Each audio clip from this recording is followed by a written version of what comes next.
Group 1 సంబంధించింది గతంలో మనకు 2 సార్లు రద్దవడం జరిగింది. కాంగ్రెస్ ప్రభుత్వం వచ్చిన తర్వాత మూడవసారి మళ్ళీ గ్రూప్ 1 నిర్వహించడం జరిగింది. మెయిన్స్ పూర్తయింది. అయితే ప్రస్తుతం అది కొన్ని అనివార్య కారణాల వల్ల, కొన్ని సమస్యల వల్ల కోర్టు పరిధిలో ఉంది. అయితే గ్రూప్ 1ని చూపిస్తూ టీజీపీఎస్సీ వాళ్ళు గ్రూప్ 2, గ్రూప్ 3, గ్రూప్ 4 అంటే గ్రూప్ 2, గ్రూప్ 3 వీటికి సంబంధించినటువంటి ముందు స్టెప్ అనేది ముందుకు వేయడం లేదనమాట. అంటే రిజల్ట్స్ ఇచ్చారు కానీ భర్తీ అనేది చేయడం లేదు. దీన్ని మీరు ఏ విధంగా చూస్తున్నారు? మొట్టమొదటిసారిగా ఆఫ్టర్ 2011 తర్వాత 2018-11 జరిగిన గ్రూప్ 1 తర్వాత వచ్చినటువంటి నోటిఫికేషన్, గ్రూప్ 1 నోటిఫికేషన్ చాలా పెద్ద స్థాయిలో వచ్చిన నోటిఫికేషన్.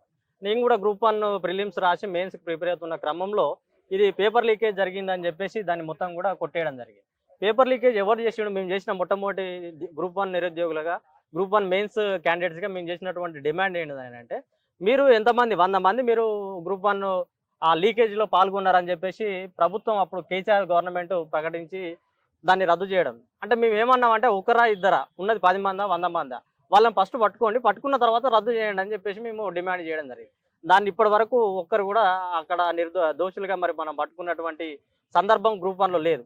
అట్లా 2-3 సార్లు గ్రూప్ 1 ప్రిలిమ్స్ జరిగి ఇప్పుడు మెయిన్స్ దాకా వచ్చి మళ్ళీ ఇది కూడా మళ్ళీ ఎటు అవుతుందా దాని అర్థం పర్థం లేని పరిస్థితిలో మనం ఉన్నాం. కాబట్టి టీజీపీఎస్సీ అనేది కరెక్ట్ అయిన విధానంలో వెళ్ళట్లేదు, సరైన పద్ధతిలో నిరుద్యోగుల ఆశలు నెరవేర్చడంలో సరిగా పనిచేయట్లేదని ఇక్కడ మనకు అర్థమైపోతుంది.